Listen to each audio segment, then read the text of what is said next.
Good morning. It's about 9:01. I think we do need to get started here.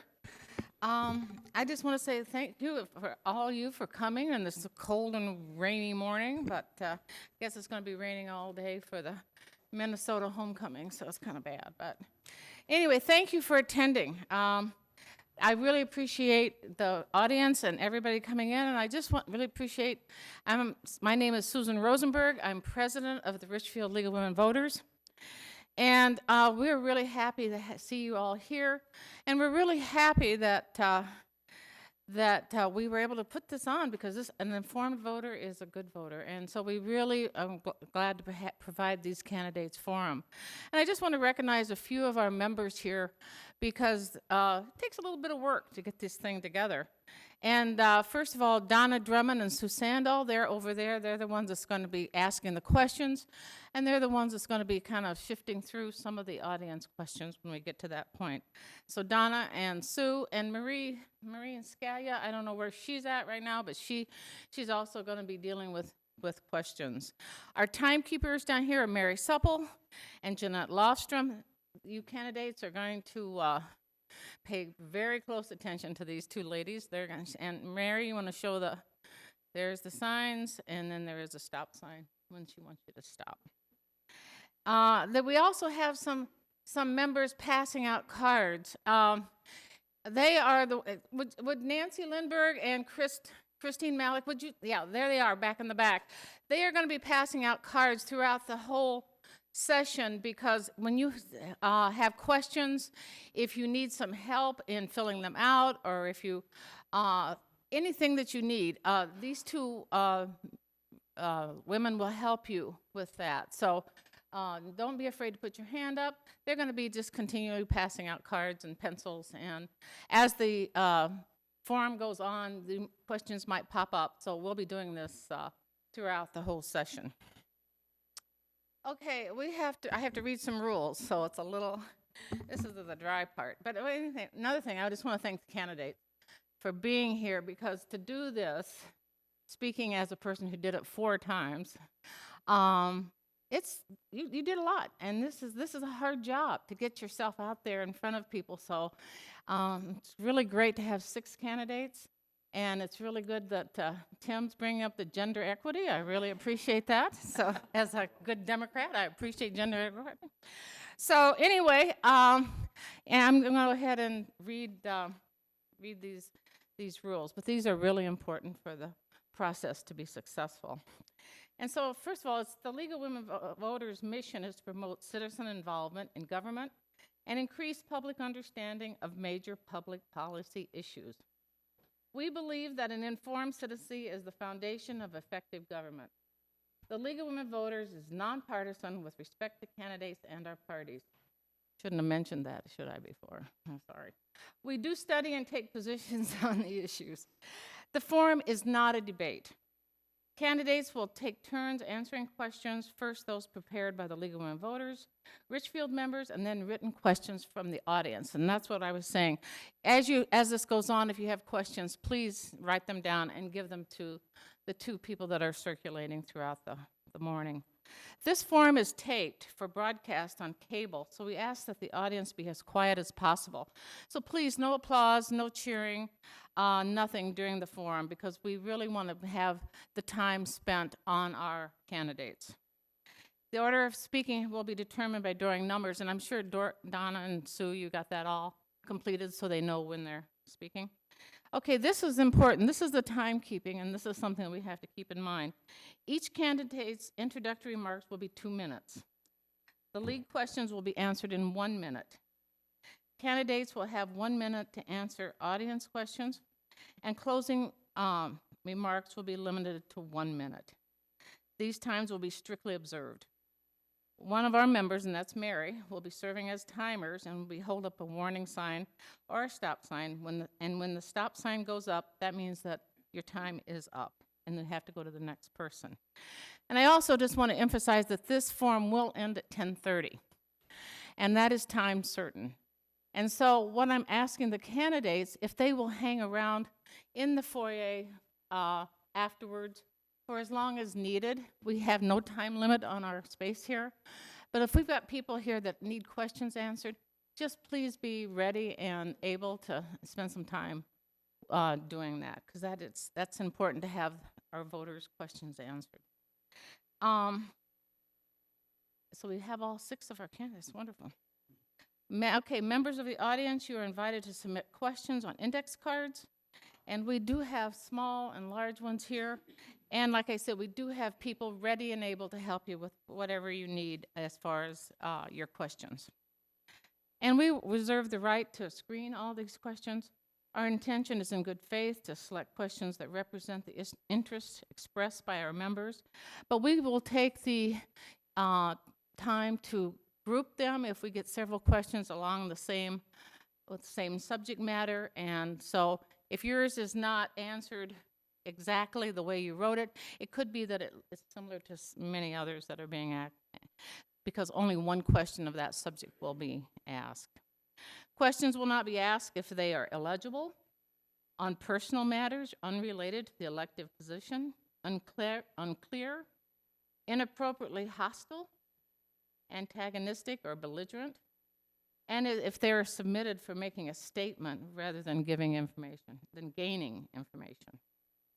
Questions on one similar issue will be consolidated and rephrased. And then all written questions become the property of League of Women Voters. And just again, I want to reiterate, if a listener perceives that an issue was not adequately addressed, the League of Women Voters, we urge the listener to contact the candidate directly or following the forum, because we will be ending at 10:30. There is a table outside for campaign literature. If you haven't seen that, there's all candidates have provided that. And we're asking that no campaign signs or buttons or anything be in the chambers, and I don't think we see anything like that. And of course, no refreshments, and then we ask that you turn off all cell phones. So with that, I'm going to turn it over to Donna and Sue, and we'll begin our forum. And again, good luck, and thanks again for running. Thank you, Sue.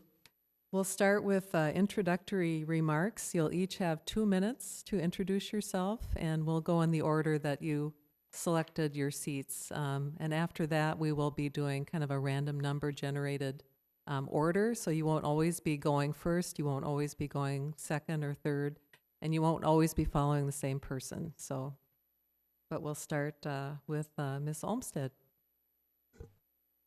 Good morning, and thank you for having us, and thank you all for coming. Is this on? Okay. I am Julie Olmsted. I was raised in Richfield. I'm a graduate of Richfield Public Schools. I went away for a while for school and work and came back, ended up marrying a fellow graduate, and now we're settled in Richfield raising our son here. So this community and this district has given me a lot, and is certainly the foundation for kind of where I am in life.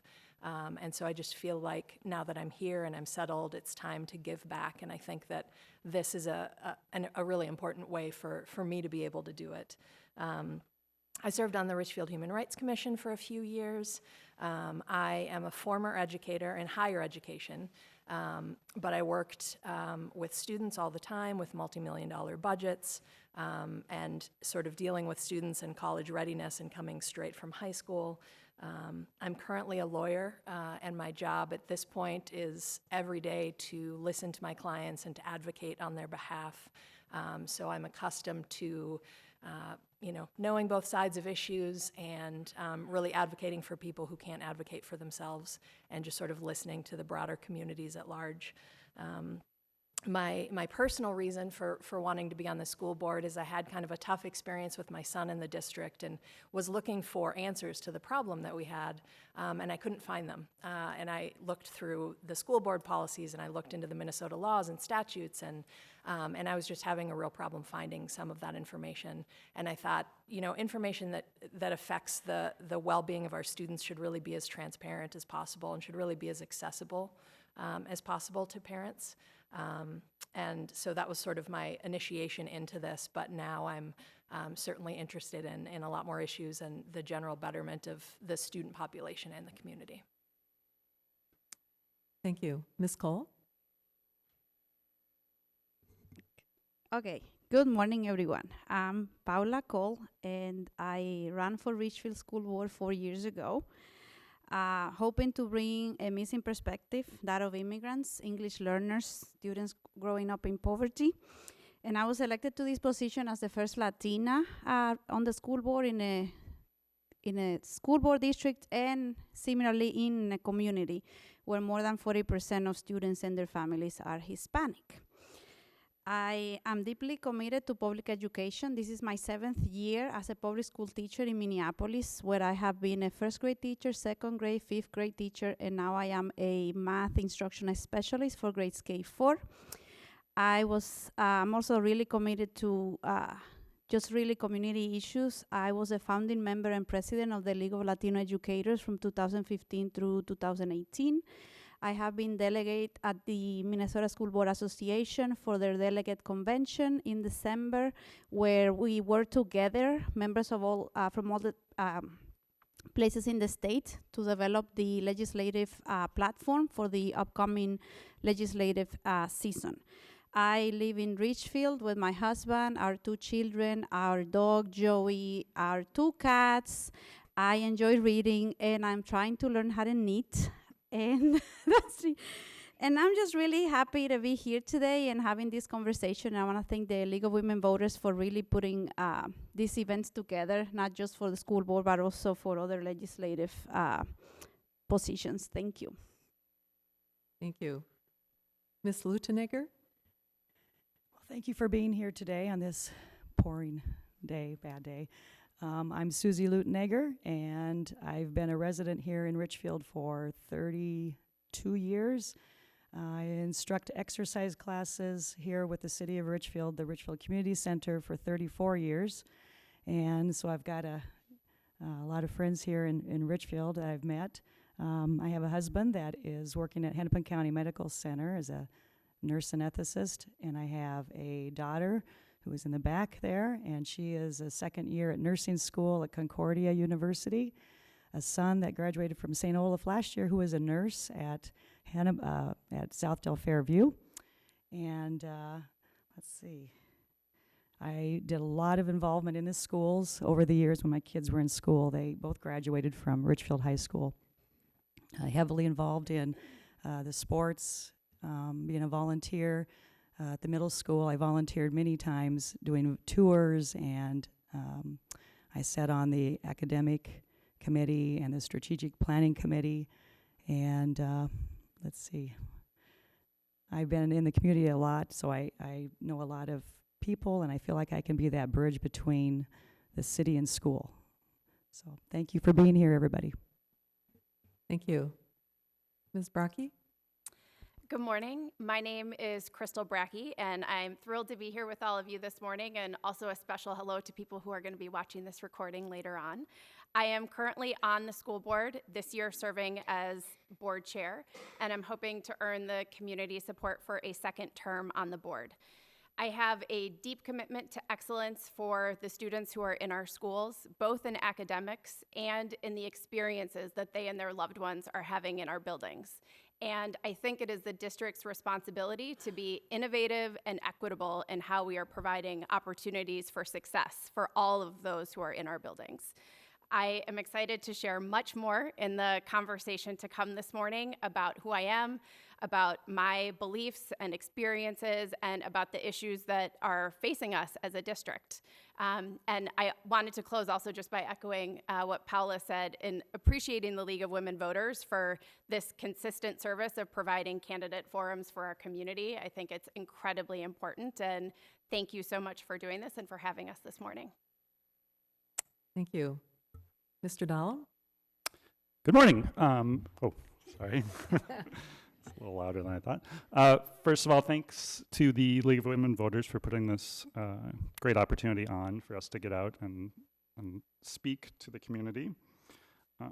My name's Tim Dahlem. I've lived in Richfield for just over 4 years with my wife and 3 children. They all attend the STEM school here in Richfield. We have a kindergartner, a first grader, and a 5th grader. Part of the reason we moved to Richfield was because of the schools and the diverse community that Richfield Public Schools serves. We we've had a great experience so far in this school district, both academically and socially. There have been some challenges, but overall, it has been a really great community for our family to move into. Our kids are involved in a bunch of different stuff around town, from soccer to Lego League, things at the library, swimming lessons, things like that. I work for a magazine publisher downtown. I'm also around the community. I've been on the Fiscal Planning and Advisory Committee for the past 2 years for the school district. I am a board member and treasurer for Friends of the Augsburg Park Library. I've done a bunch of volunteering at the school, either with field trips or in-class work, or a few things for the PTO over the years. Our family is just really committed and invested in the Richfield community, and we just want to see it grow and thrive. When the school board election came up, I felt that this was a really good opportunity for me to give back to this community on a larger scale. Thank you. Thank you. Ms. Smichek?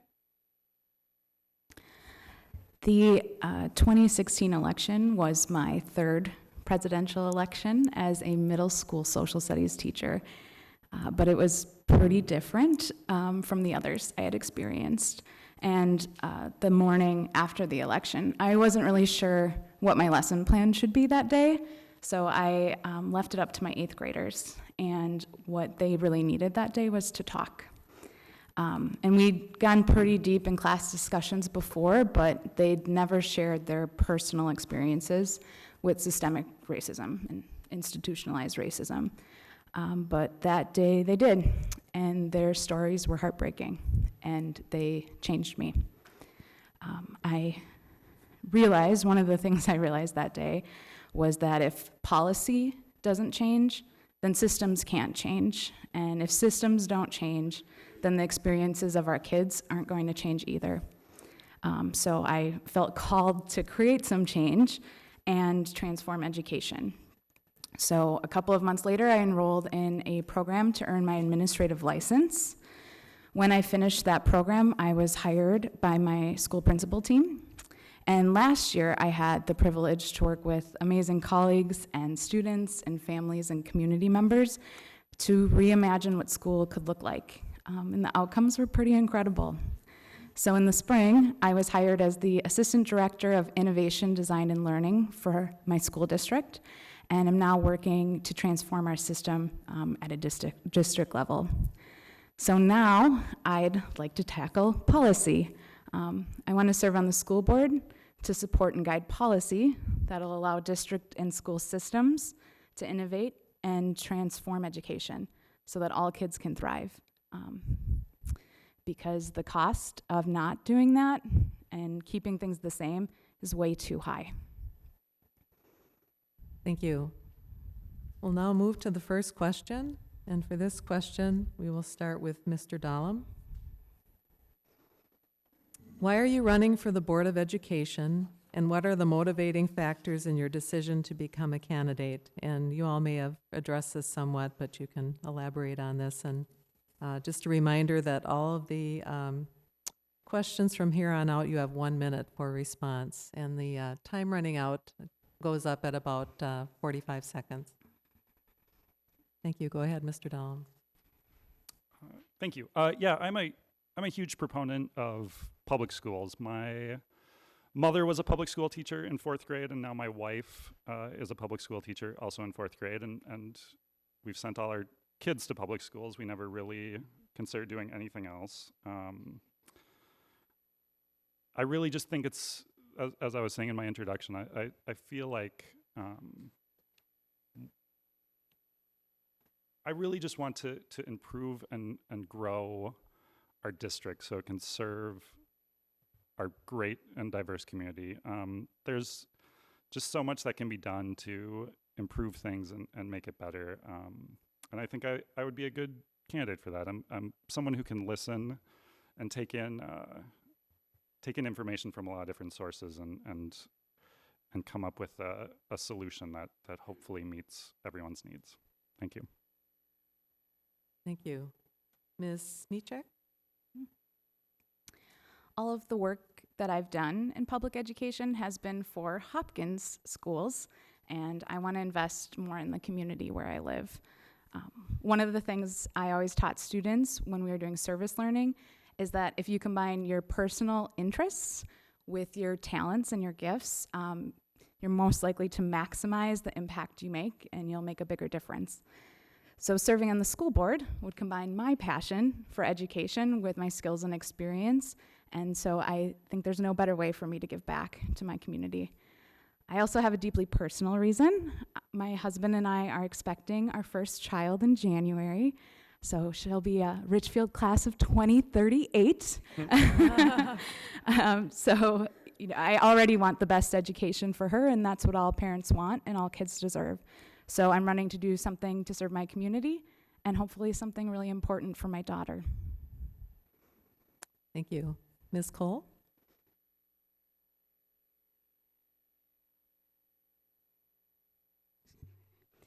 It's really been an honor to represent our students as a member of the Richfield School Board. Not only the students, I find myself looking out for my fellow teachers also, really looking out for our families, making sure that our students' voices are heard at all times. In this role, I have advocated for measures that have led to an increase in graduation rates that are higher than the state. The growth also increases higher than it is for the state. We have seen a reduction in the achievement gap for most demographic groups, including African American students and special education students. And really trying to make changes so that our schools are more competitive and attractive to families. I'm running to re-election to continue this work.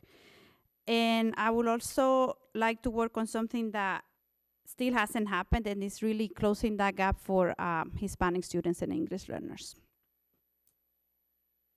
Thank you. Ms. Olmsted?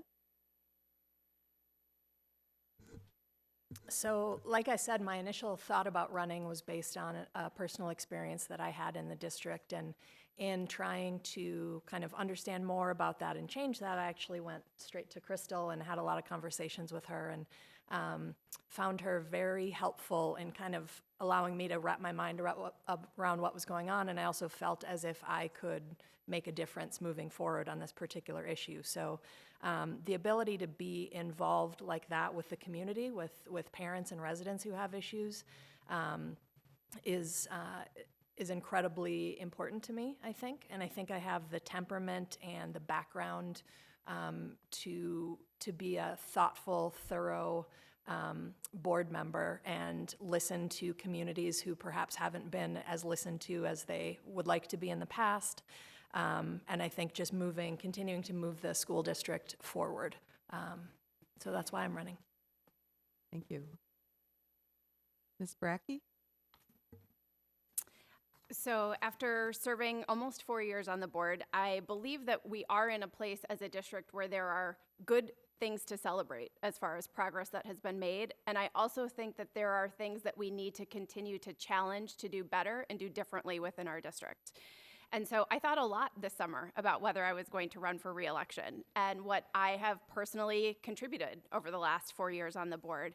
And honestly, whether I can be as committed for the next 4 years as I have been for the last 4. And ultimately, the answer for me was yes. And there are a couple of things that really shaped my motivations. One is I'm excited about the work ahead for Richfield Public Schools. 2 is I'm really deeply invested in the work that's about to come to shape our next strategic plan and the process that is actually going to help us determine what those strategic priorities are going to be for the next 5 years. And then also I feel a deep personal responsibility to see through our capital facilities projects that were approved by the community in 2017. So I hope the work I've done will earn that support for another 4 years. Thank you.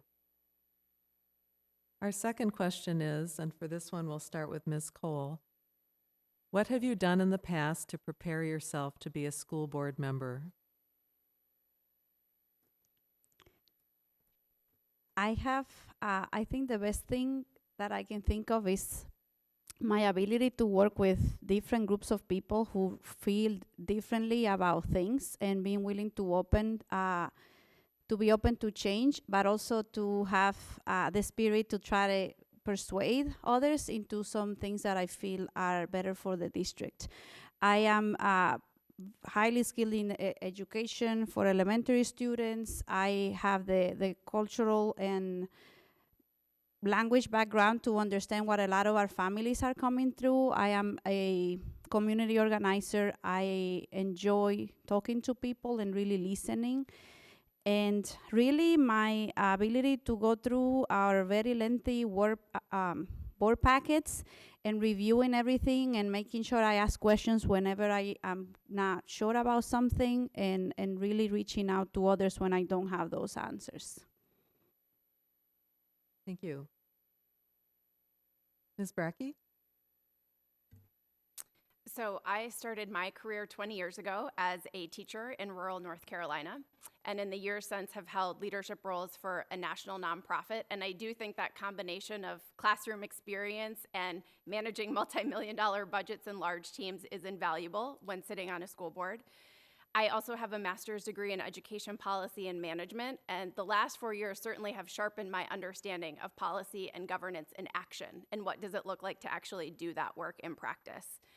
My current day job is centered on 4 principles, which are providing confidentiality, independence, multi-partiality, and informality to the staff members that I work with. And those are principles that serve me very well on the school board in thinking through a lens of the impact that the decisions we are having, the decisions that we are making rather, have on our students, on our staff, and on our families and community. Thank you. Ms. Lutenegger?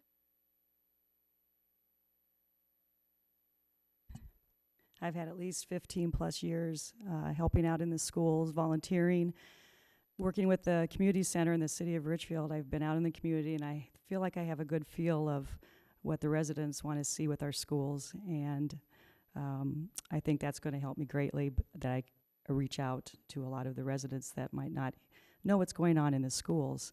And I have the experience of helping in the schools, doing tours and sports, been very involved with the sports and helping after school programs too. In the last few years, I've received the award of the Citizen of the Year, and I feel like that kind of speaks out for some of my past. And I was Richfield Spartan community person also with some of the kids at the high school, so I've got a lot of involvement in the schools, and I think that'll help relate to all the residents what's going on for the community. Thank you. Ms. Michek? I think that each candidate up here would bring a unique and valuable perspective to the school board. But I have the most breadth and depth of experience in education. Over the course of a decade, I taught over 1,600 students in my classrooms. I have a master's in education and a K-12 administrative license, which included coursework in school law and special ed law, human resources, and school finance. I've also held 24 distinct roles as an educational leader, such as a K-12 curriculum coordinator, an American Indian education program lead, a school dean, and I worked with the Department of Human Rights on discipline policy. I've done teacher evaluations, and I've led a complete transformation of grading and assessment policy at our school. I've co-created a district plan, managed school budgets, and presented at local, state, and global conferences. So I will absolutely be able to hit the ground running. Thank you. Mr. Dahlem? Yeah, I think the greatest experience I've gotten for being on the school board is my time on the Fiscal Planning and Advisory Committee. It gives a really good overview of what's going on in our schools, not just financially, but also with achievement and enrollment and equity work. It's a really good overview of our district and how things are working and what challenges we face. So I feel like I've really learned a lot there. Also in my job, my current job, I deal a lot with communication and coordinating different departments and coordinating information and making sure that everyone gets what they need, and so that projects can come to fruition. Thank you. Thank you. Ms. Olmsted? So I also have a master's in education and then went to law school after that.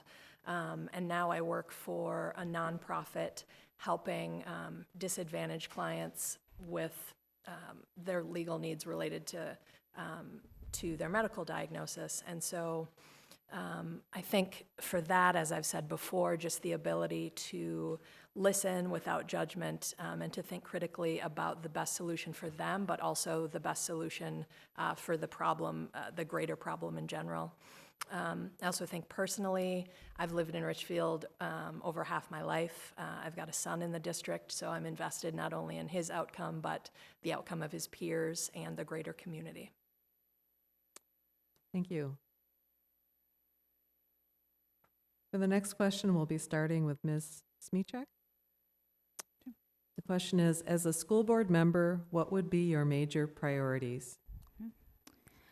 Racially predictable outcomes continue to be the greatest challenge facing schools across the country. And Minnesota schools are among the worst in the nation for our students of color. And we all need to own that because communities thrive when all students thrive, and we need all of our students to do that. Richfield schools have made progress, but in a district that enrolls more than 70% students of color, there's still a lot of work to do here. And even though this is a nationwide problem, I really think the solutions lie in our community. So I think it's crucial that our schools develop greater community partnerships so that we can crowdsource innovative ideas and utilize existing programs and talents. As far as programming priorities, I'd support school-wide enrichment programs and transitioning to a more holistic grading policy, also broadening the district's definition of personalized learning beyond just electronic devices. Thank you. Mr. Dahlem?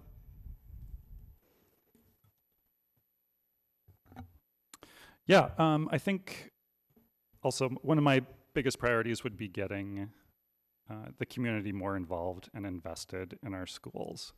I feel like we have kind of an open door policy for people to get involved. Like if you want to get involved, you can step up and do it. But we really need to go out into the community and really recruit people that we want, the people whose voices we need to hear, and maybe voices that we're not hearing right now, to really get a wide view of our entire community.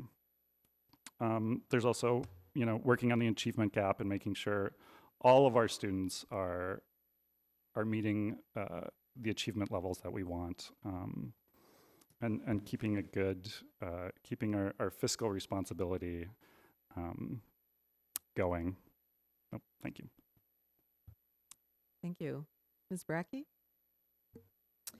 So the best piece of advice that I got about staying centered on the right priorities as a school board member came from now Lieutenant Governor Peggy Flanagan. Her first elected office was the Minneapolis School Board.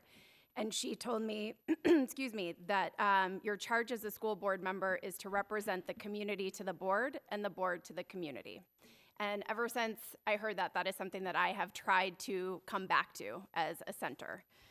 I would say second to that, one of the things that I really strive to stay focused on are practicing strong governance by making decisions that are rooted in our mission, in our values, in our strategic plan as a district, and of course, in our policies, as Allegra said. And I think on the policy front, it's how are we evaluating and revising our policies with the lens of who is advantaged and who is disadvantaged by the decisions that we are making as a district and how it impacts our students, our staff, and our community. Thank you. Ms. Lutenegger?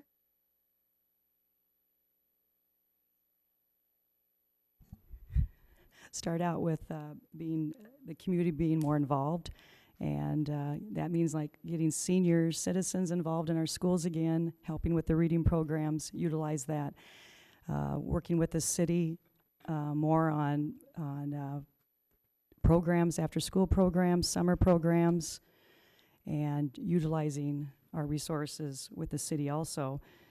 Another one is the retaining our kids in our schools. That's a big one for me. We have way too many kids fleeing our schools, going elsewhere, and we need to figure out ways to get our families to stay in our public school. It's really important, and it's a priority for me. Thank you. Thank you. Ms. Olmsted?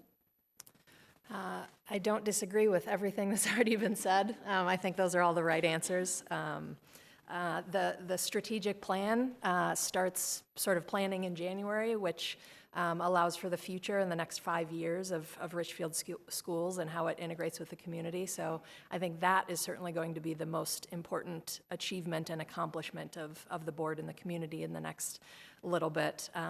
I think they've done a great job in the last 5 years, but I think this piece about equity needs to continue to be worked on. This idea that the students need to be educated toward their goals, whatever their goals are. Maybe that's college readiness, maybe that's a career path, but continuing to work on that, continuing to reach out to communities that have not been heard, and then continuing, as people have said, on the achievement gap in graduation rates, and ensuring that our graduation rates are also aligned with college and career readiness, not that just we're getting them out the door, but that they're prepared when they're out there. Thank you. Ms. Cole? The top two issues right now that need to be addressed, and it echoes a lot of what everyone has said, are increasing enrollment. And to do that, we need to stop families from leaving. Not stop them in a way that sounds aggressive by any means, but the reason is that there are things that our families need that we are not providing, and we need to find out what those are. We continue to not have enough participation in surveys by families of color, and they're the majority of our students. They're 70% of our families are families of color, and if we don't know how we are not serving them, there's no way we're going to be able to persuade them to stay with us. Something else that we need to continue to work on is reducing the achievement gap. We have done a lot of progress, but we are really not where we need to be. And I think that will be resolved also by culturally responsive ways of engaging our families. Thank you. Thank you. For the next question, we'll start with Ms. Brackey. The question is, looking ahead, what do you see as the school district's major challenges? Sure. So my answer to that mirrors a lot of what people were just saying in their answer to priorities, and it's the persistent disparities in student outcomes that we see by race, by language, by ability, by socioeconomic status, and that they mirror the disparities that exist in our society. And so as a district, that means we need to do more and be more aggressive to counter those institutional and systemic forces. And I think that is just a huge risk for us as a community and for our students, and we need them to be leading into the future and to do our part as a district so that they feel inspired, prepared, and ready to lead us into the future. And I think there are some great things that we have done to bring our students into the process in recent years and to actually have their voices be shaping some of the decisions that we are making, but we need to keep pushing and we need to do more. Thank you. Ms. Cole? This is gonna sound a lot like I said, really. We really need to differentiate the way that we serve our families, just like as teachers, we differentiate instruction every day in front of our students. Again, so that we can tackle the enrollment issue, so that we can increase community and parent buyout in what we have to offer.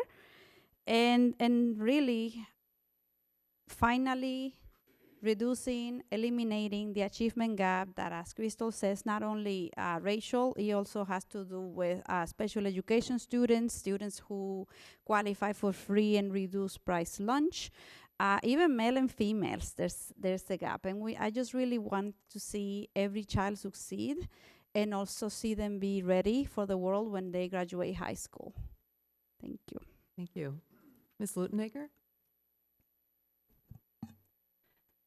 We need to find out why these families are choosing other schools. I think it's a deep problem, and I think we need to do a lot of asking of our community to help us find that out. We need to stay competitive with the other schools in any way that we can, but we really need to retain our kids here in our schools. We have fabulous schools. We have fabulous teachers. There is no excuse for taking your children elsewhere but our school, our Richfield schools. Thank you. Ms. Olmsted? I have the same answer as my colleagues. I'll just dive into one step further by saying that I think in order to accomplish these things, to get more connected with the community, to get more feedback from populations that are not representative yet, is to meet people where they are. My sort of analogy for this is my son and I are in ECFE, and the class is only offered on Tuesday and Thursday mornings.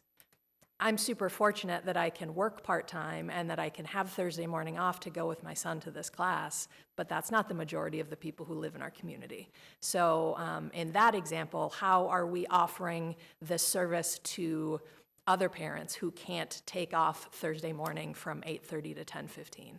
And I think that's the way we have to get the community involved in other ways, is meeting them where they are and finding out what they think and how they work in a way that's comfortable for them, not comfortable for us.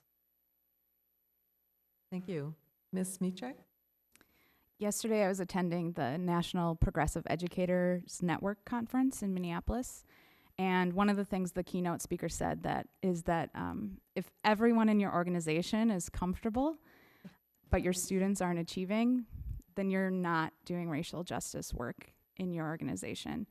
And my work in not only creating a strategic plan, but part of my day job is to implement that district-wide with 7,000 students. Creating system-wide change on a large scale requires an awful lot of soft skills, something Paula was referring to, and that's the work that I do, and I have those skills, and it does require reaching out to communities that have not had their voices heard. I'd love to talk more about this perhaps in another question, but I've also trained students to do that work in the district I serve, and we've collected incredible feedback that's helped shape our work. Thank you. Mr. Dahlem? I also agree with what everyone has to say. There are a lot of challenges. Diving in a little more to our enrollment problem, I think in order to change that, we really need to change the perception of our school district. There are a lot of people that have just a very negative perception of our schools, and it's in such direct competition from what I've experienced and from what I see going on in the schools firsthand.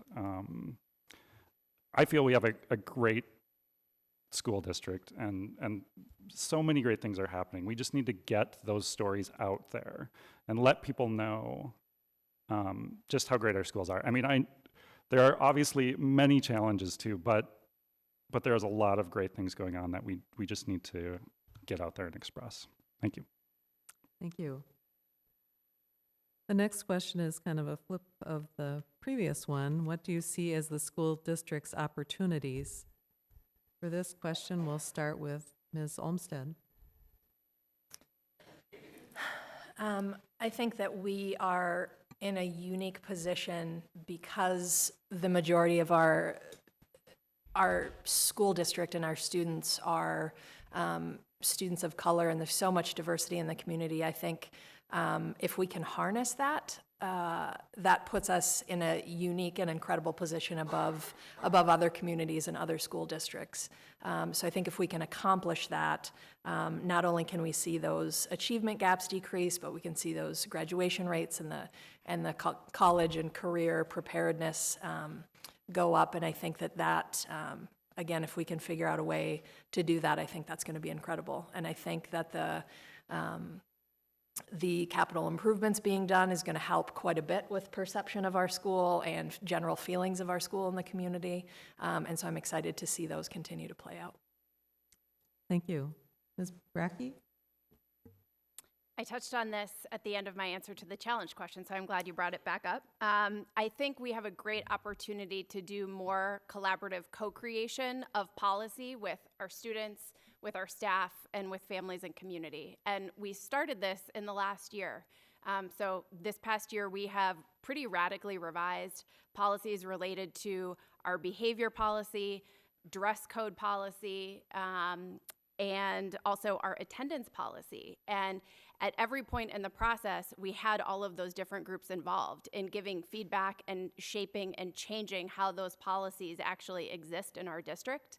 And I think the process takes longer, absolutely, but it leads to a better and a stronger outcome in the end. And so I think using some of those things that we have done this past year and thinking about the policies that are to come and also the strategic planning process and how we're going to use those same principles to help determine really what we are going to be focusing on for the next 5 years as a district. Thank you. Ms. Smichek? Something I hear a lot with boards is that we want to invite people to the table and we want to save a seat for people at the table.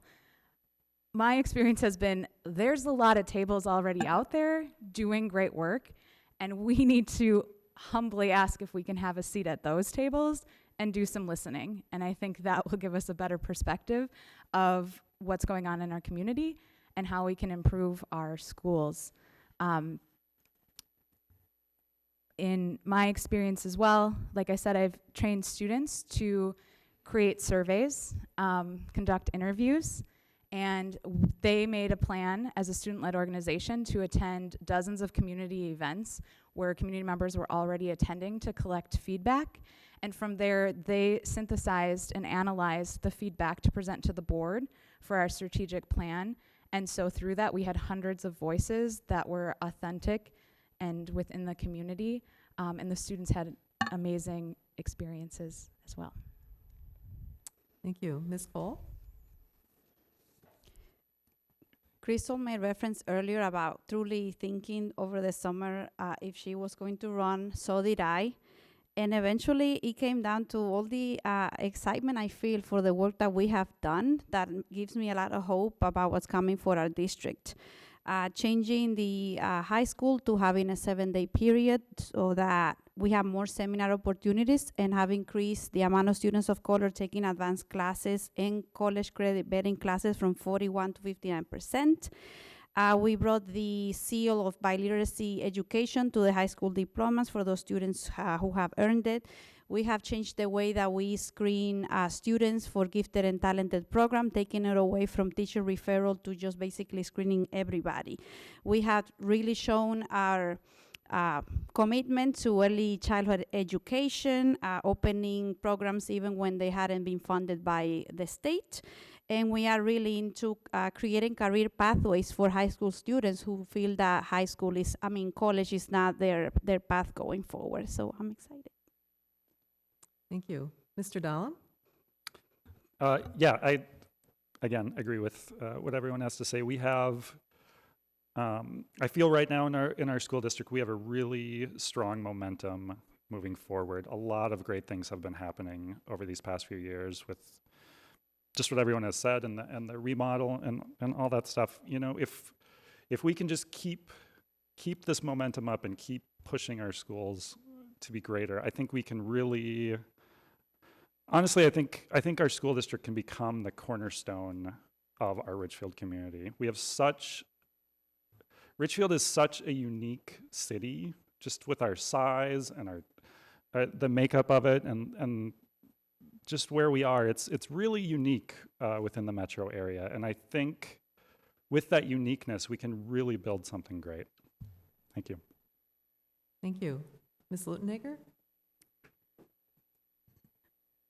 Our school is fairly small compared to the other school districts, and I think that's a big strength. My kids knew so many kids. They knew everybody in their class of 340 kids, and I think that's a big strength of our schools. It's unique. We have a diverse school system, and that's very unique. And my kids have really stressed to me in the last few years how important that was to them as they went along through college. And that's probably one of the biggest strengths that I see with our schools is our diversity, and our community wraps themselves around our school. They voted for the referendum, and seeing our schools be renovated and improved is really good to see. I see that personally at the pool and at the high school when I teach classes there. So we have unique schools, and we need to keep up on all of the updates in these schools. So I'm glad our community supports it. Thank you. We'll now move on to questions from the audience. And for this first question, we'll start with Mr. Dahlem. The question is related to... Excuse me, Donna, can I just make an announcement between? Yeah, I didn't know we were making... I just want to repeat that if you need some assistance in writing your questions down, our two card distributors will be coming around. If you need any assistance at all, please don't hesitate to ask for some help. I just wanted to make that one comment in between, and then you can carry on. Thank you. This question relates to special education. 34 years of children, grandchildren in Richfield. I think the writer is saying special education awareness in schools has gone from awful to great. A special ed advisory board meets approximately 3 times a year with few members. How could you help with awareness of meetings regarding our kids by involving their parents? And again, we'll start with Mr. Dahlem. Yeah, I have heard that committee only meets 3 times a year, and I don't think that's nearly enough. We need to really ask these families what they need and ask the teachers what they need. I think there's a lot of disconnect between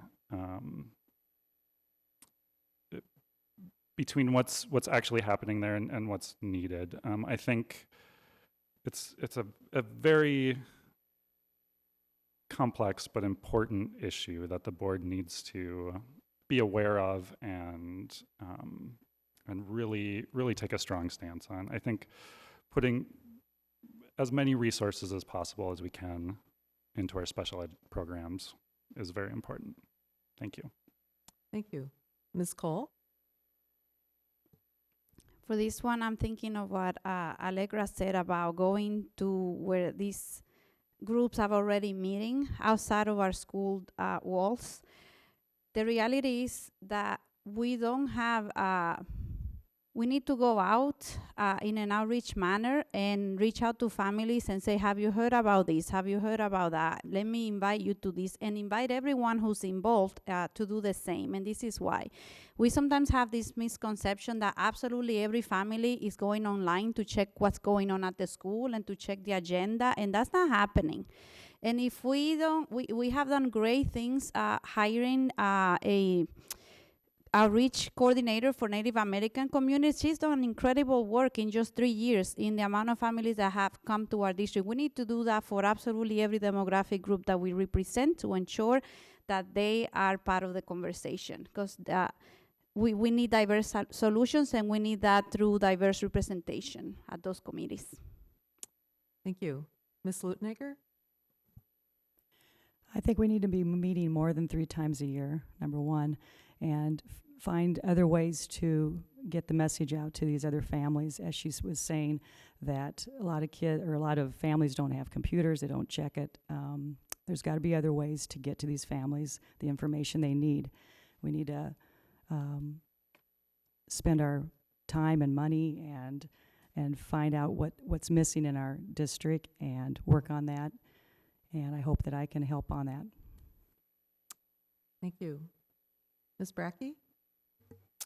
So I just had a conversation yesterday with a parent who is experiencing challenge in the services that are being provided to their child, and I just appreciated them so much for getting in touch with me so that I could hear about it, because we have a moral and a legal obligation to make sure that our students with disabilities, both visible and invisible, are getting what they need to succeed in our schools. And I think that There is so much that goes into advocating for your child in terms of the meetings, in terms of the process, in terms of what it takes to sort of work within this system and challenge it, that I also want to make sure that we're not just expecting people to come to those meetings that happen a couple of times a year to have those voices be heard. And so I think how we are being proactive in terms of working with our families who have students that are already identified within our special education system, but also what are we doing to just change the way that we are looking for students who are going to need support. So I think we need to support the existing committee that is already in place, but also be thinking much more broadly about how we are working with our families and our community. Thank you. Ms. Michak? I agree with a lot of what Crystal said about having a broader approach. I think some practical things you could do to increase attendance at committee meetings is pay attention to where families are showing up. So you might want to try moving away from a district school location and offer the meetings in a community location. Provide food and something enriching for the kids to do and childcare. Try different times, weekends, mornings, afternoons, and home visits if necessary. And I also think that students have a lot of feedback that they can give in school. I led a civic engagement club for middle schoolers, and one day a group of 8th grade boys said, "We want to focus on water fountains today." And I thought that was a little odd, but they're 8th grade boys. And a student in that group, Edgar, was in a wheelchair, and our water fountains weren't ADA. They didn't meet those requirements. So the students figured that out, presented it to the principal, and our water fountains got updated the next school year so they would be accessible to all students. So don't underestimate those kids. Mm-hmm. Thank you. Ms. Olmsted? I certainly echo everything that's been said. I think we're probably remiss earlier in not mentioning special education as another group that we need to make sure that we're focusing on and meeting those needs of. I have a family friend who was a special education teacher for, 15 years. And I think the answer to a lot of these questions and how to communicate with these families lies in those teachers who are teaching those classes. The amount that I learned from her over her decade plus of teaching was enormous. Things that I never would have considered on my own or never would have known. The lengths that they go to, the depth of the conversation that they have with these families. So I think kind of tapping into that teacher community is really important. Okay, thank you.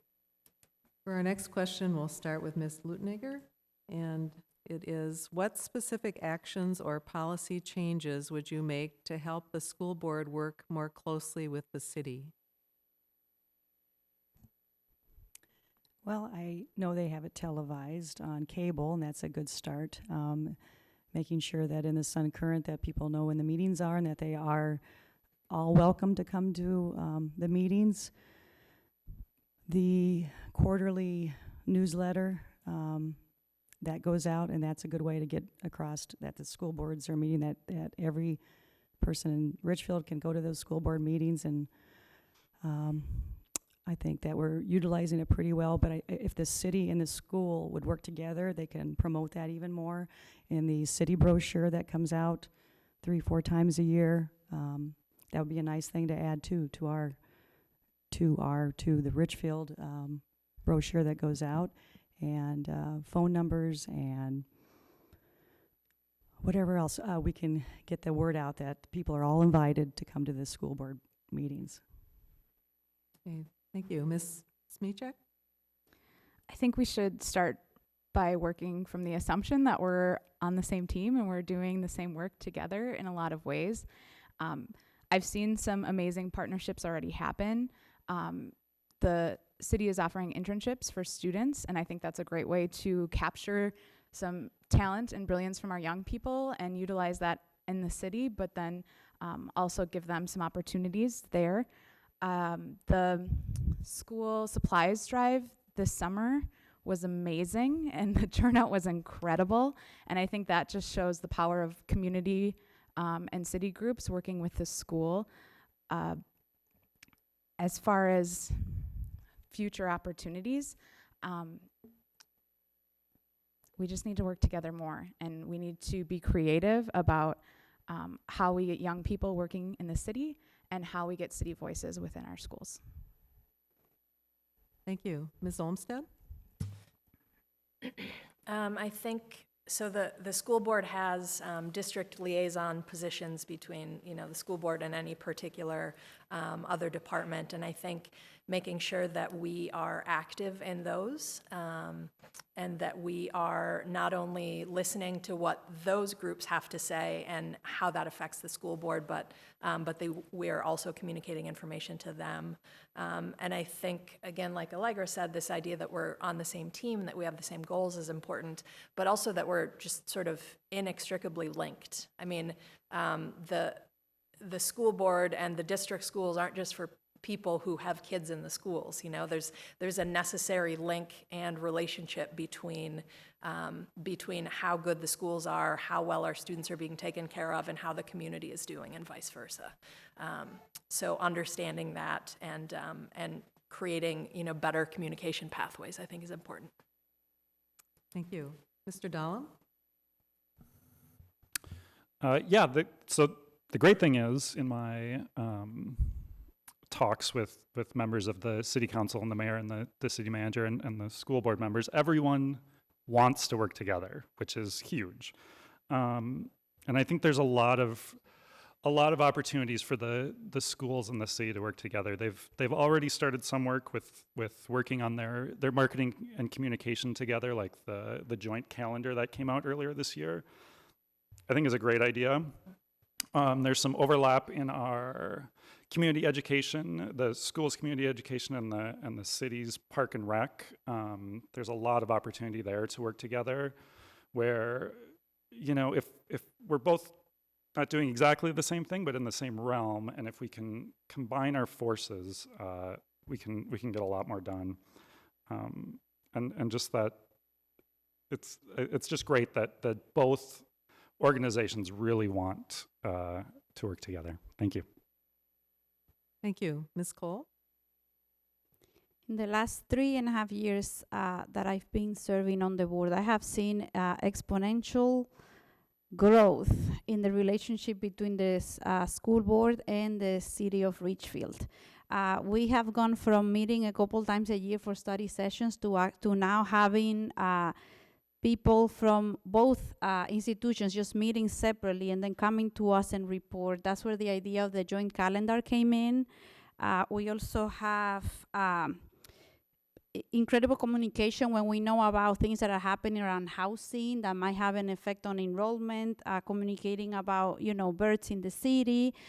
It's just something that I'm really proud of and really thankful for, especially Mayor Reagan Gonzalez for facilitating that with our city manager as well. The fact that we now have our own community education programs as opposed to Richfield Bloomington, so I think it feels more like we own it. And the commissions are actively looking for student applications too, so that's positive. Thank you. Ms. Brackey? The fun of being last is that all of the things have been said. But I think that the intentionality with which we approach this relationship matters a lot. And I would echo what Paula said, that we've had tremendous progress in recent years, I think, because of the shared commitment that exists across the city and the schools to do this work together. The calendar is a great example. I absolutely loved seeing that hit everybody's mailboxes in Richfield. I think some of the areas that are on my mind as far as real opportunities for the future, Tim touched on one, which is the fact that our community gets a community ed brochure and then a recreational services brochure, sometimes within days or weeks of each other, and I think that is confusing and unnecessary when so much of those services and support can overlap and actually complement each other. And then I think the second area that we have been talking about more as a board is our sustainability efforts and the ways in which the schools and the city can support each other on really promoting and putting practices into place that will increase sustainability for our community. Thank you. For the next question, we'll start with Ms. Cole. How many consecutive hours have you spent in a Richfield school observing the school process, tone, or needs? I'm going to tell you that I am a teacher and not a lot, because it's happening at the same time. But I do have, I come to do readings to the students. I come to things that are happening after school hours, and now that I have a more flexible job where I'm not in front of students all day, I can tell you that will increase. And I rely a lot on what I learn from the community to really get a feel, not just from the teachers but really from the parents and even the students that my son knows, and really getting all that intel from all those various sources, because I cannot be in 2 schools at the same time. I would love to. Thank you. Thank you. Ms. Olmsted? I definitely sort of fall behind on this one. I think my job and my son kind of keep me from the hours that I would be able to do this. I have been invited, and I do plan on doing it soon, but I haven't prioritized it probably like I should have. But I have been going to school board meetings, and I have been reading past agendas, and I have been looking into school board policies, and so I'm spending my time sort of on the higher understanding. But I absolutely value the need to observe and see what's going on in the field, so to speak. Thank you. Mr. Dahlem? Yeah, my time in the school has been obviously mostly related to my children there in the school. I try to volunteer in each classroom at least a little bit each year, either going on a field trip or last year, I went into my son's class and I helped, they were building little toolbox kits from Home Depot. So I get to do that, and then just other various activities at the school that involve my children. So I don't know how many hours I've been in the school, but I get there as much as I can. I've also done some coaching with soccer, so that has gotten me at least to observe the kids, not necessarily the teaching, obviously, but yeah. So I'm in and out. Thank you. Thank you. Ms. Brackey? So I think up to this point, the longest stretch that I've probably been in one school while school is in session is 2 hours. Right before school started this year, myself and a couple other board members spent multiple hours on school sites helping our staff as they were unpacking and trying to get classrooms ready for the first day of school. And it's also very helpful to be in our buildings on those kinds of days as well, and to hear and to see what our staff are doing and their Herculean efforts to get ready for the first day of school in light of our construction. Next week, I have time on my calendar to go spend several hours at the high school and hear from our high school students about the projects that they would like to see us prioritize to make school better for themselves and their classmates. So that is going to be a really fun couple of hours, and I'm excited to report back what is top of mind for them. Thank you. Ms. Lutenegger?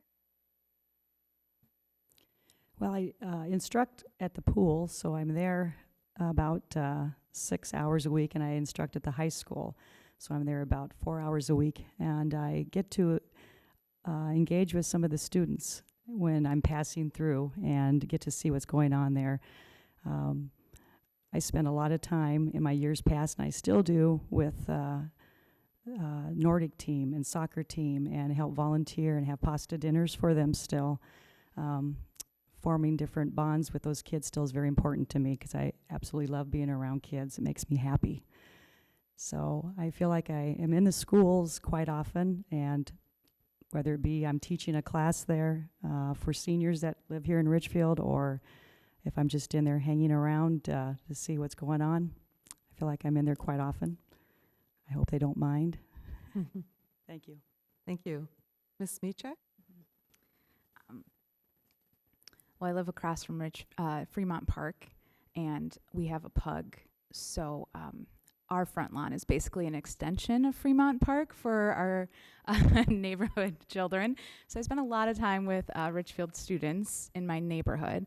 To a point that Susie made earlier about wanting opportunities for seniors to be more involved in the schools, I was thinking, you know, as someone who's super curious and really passionate, I'm not a parent, so I don't think I've ever received an invitation or heard information about how I could volunteer in the schools or be more active.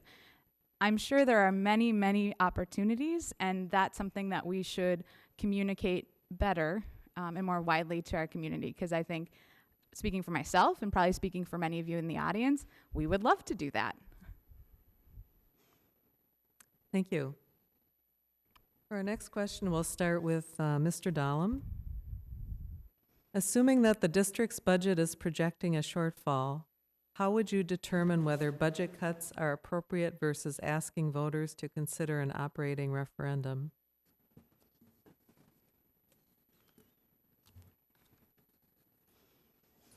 Oh, sorry. So I think this is a good opportunity to talk about why it's important to have a strong fund balance. If, you know, our fund balance is basically our savings account, which we've been trying to grow slowly over the past few years, and I think we're around 4 or 5%. And that is a really good tool and safety net in case we do come to budget shortfalls, where we can use that instead of having to cut programs. I mean, nobody wants to cut back on our programs or our teaching staff or anything that will affect the children. You know, if we can plan ahead to try to mitigate those ahead of time, I think that's our best solution. Obviously, if there is a need that we need more money and programming and the students would suffer, I think we would have to ask for a levy. But Thank you. thank you. Ms. Cole? In that situation, and this is really, I don't know how to say, it's like being on this position, I can like, no, that will never happen. Right. But but I'm trying to be realistic. I think we definitely will need to look into our budget and analyze how existing programs and measures are working to develop, to figure out what their investment versus value versus output we are getting.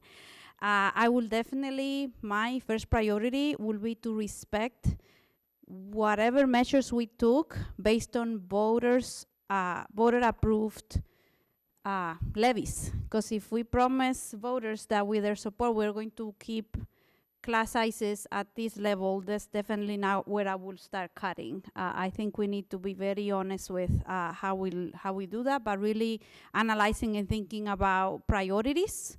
And children are definitely number one. Thank you. Ms. Lutenegger?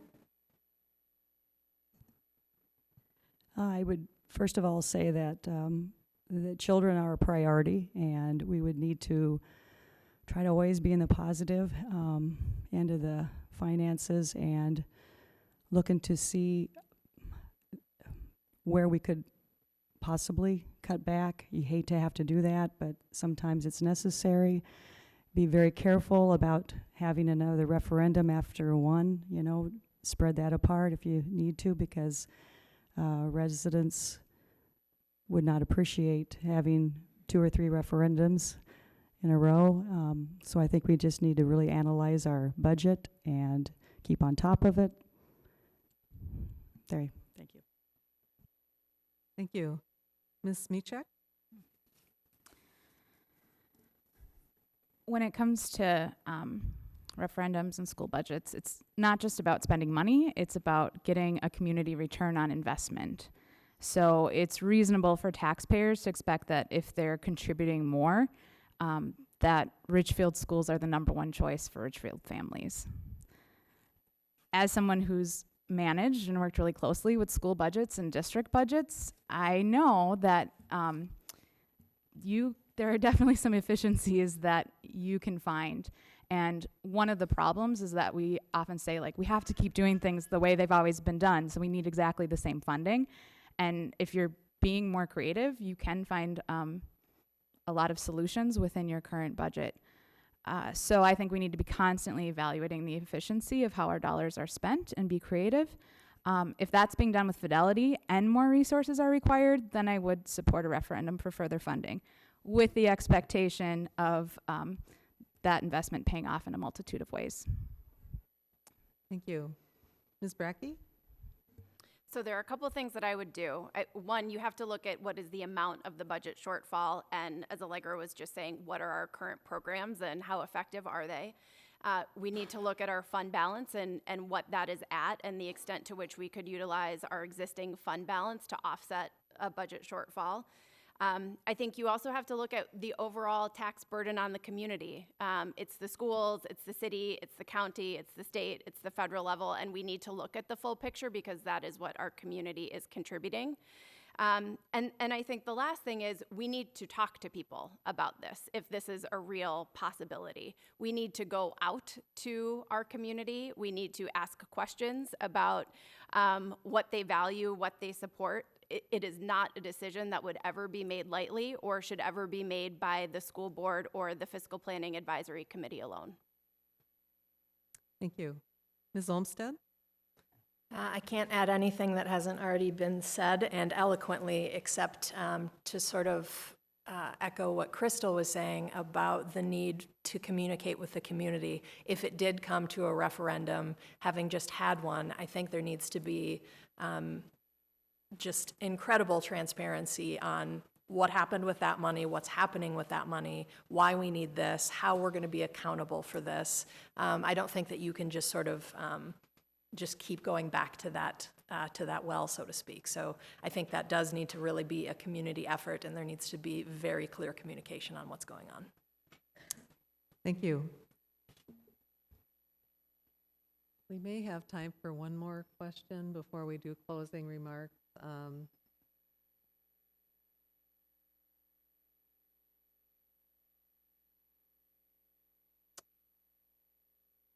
For this question, we'll start with Ms. Brackey. Research shows a high turnover rate for teachers in their first 5 years. How can our school district support new teachers? As a follow-up, how can the district address issues of workload to keep staff healthy and wanting to stay in our school district? A very good and relevant question. So I think to actually address the last part first, I think a strong, collaborative, and healthy relationship with our unions that represent all of our staff is really critical, and I think we're fortunate to have a pretty good relationship. You know, there is a committee right now that is actually looking at initiatives and workload and making sure that that is a regular conversation that we are having in our schools when looking at what we are asking of our staff. I think to the first question about retention, it has to be proactive. You can't wait for somebody to get to the point where they don't see a future in the school for whatever reasons. It needs to be a regular conversation that's happening between administrators and our teachers, and we need to have supportive groups for teachers to actually talk with each other and to provide support with each other. And I would say that's true within buildings, but also across buildings, and thinking about different affinity and identity groups that we know are important that can provide that connection for people. Thank you. Ms. Olmsted? I think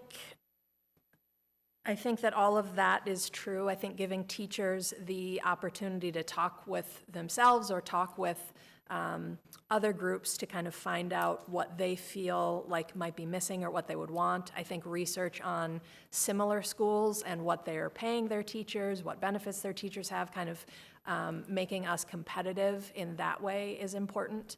And then making the teachers feel valued and important, like what they're doing matters, I think is a pretty significant piece of the turnover rate. Thank you. Ms. Smichek? I'm writing down Julie's comment about feeling valued and important because I think that's really key. I don't know any teachers that have left schools with an incredibly positive school climate and school culture. So I think feeling like you belong and that your work is valued is the number one thing, and everybody within a building and a community owns that. I think some other measures you can take that I've experienced are peer mentors.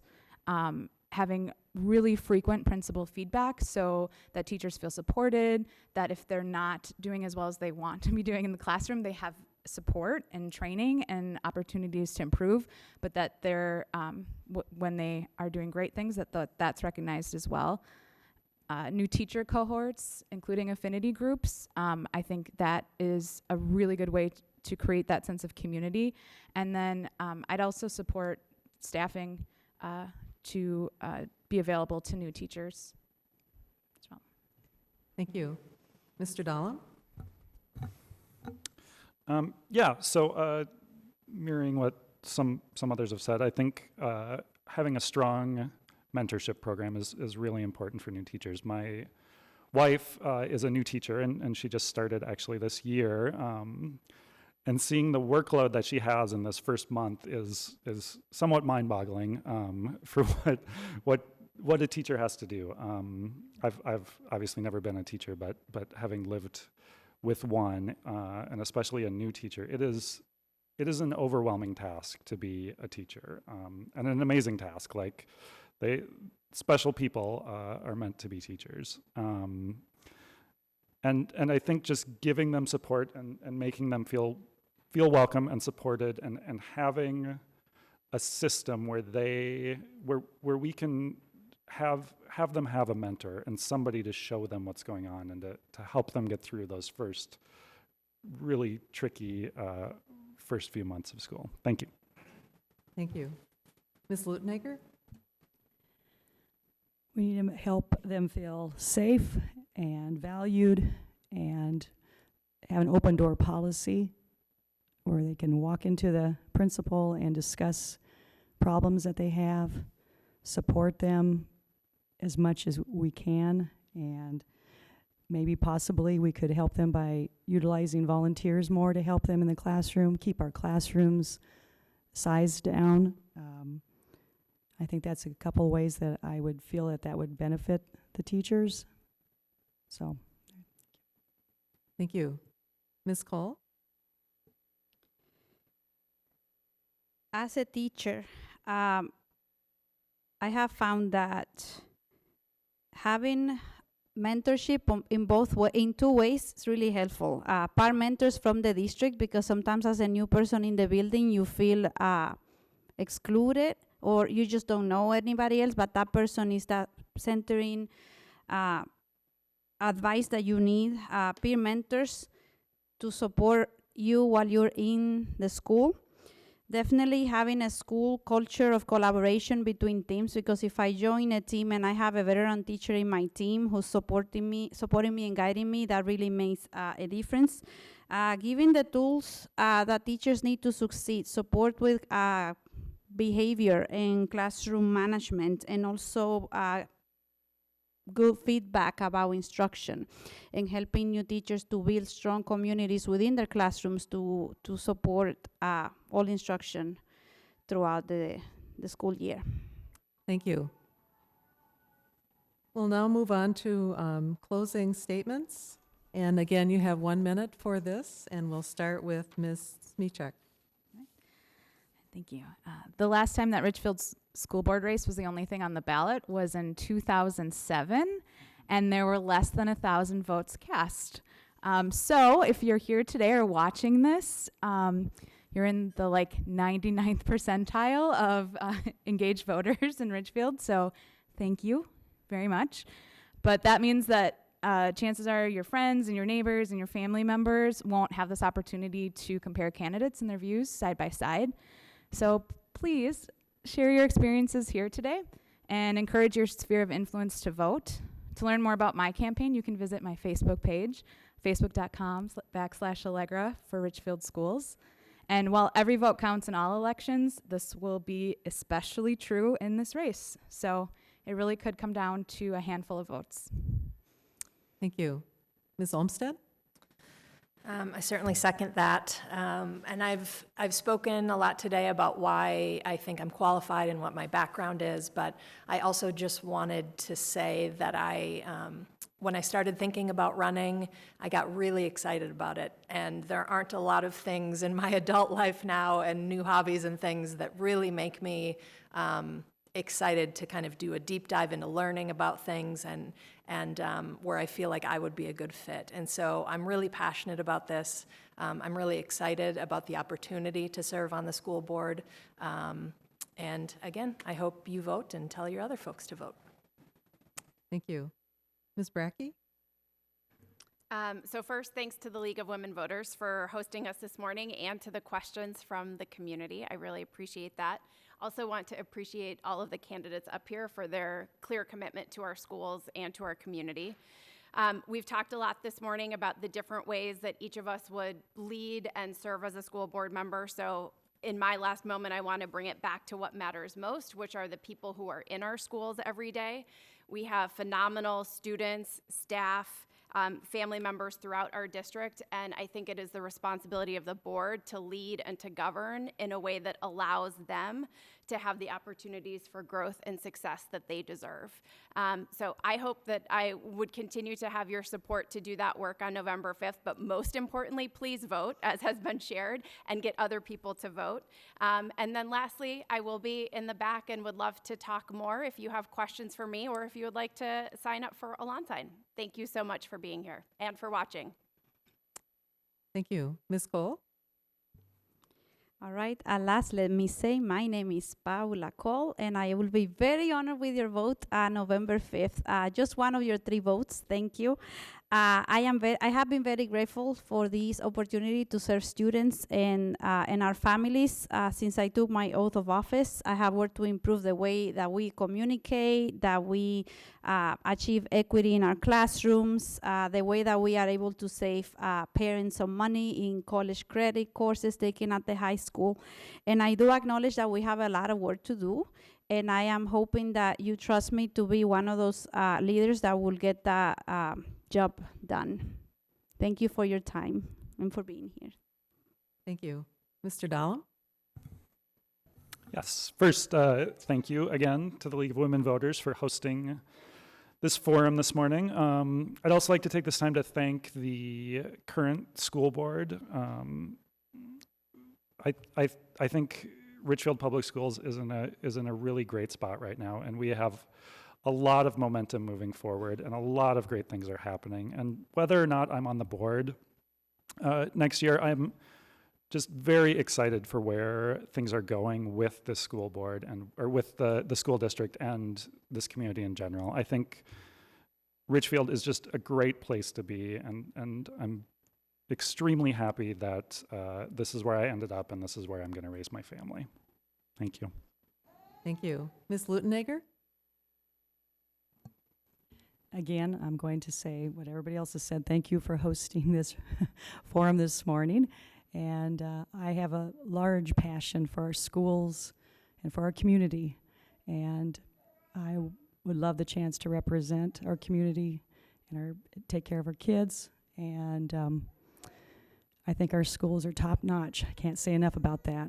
And over the years, I've defended them against some not so nice remarks, and I will always defend them. My kids did wonderful here and have done wonderful, and the teachers are fabulous. The schools are fabulous here in Richfield. We need to stay on top of everything and just continue that growth. Thank you very much. I'd like to thank the candidates and thank the audience too for your attendance and your questions. Unfortunately, we couldn't get to all of them. If you have follow-up questions for the candidates, please see them out in the lobby. We do have to end at a time certain because this is taped for broadcast, but let's thank our candidates.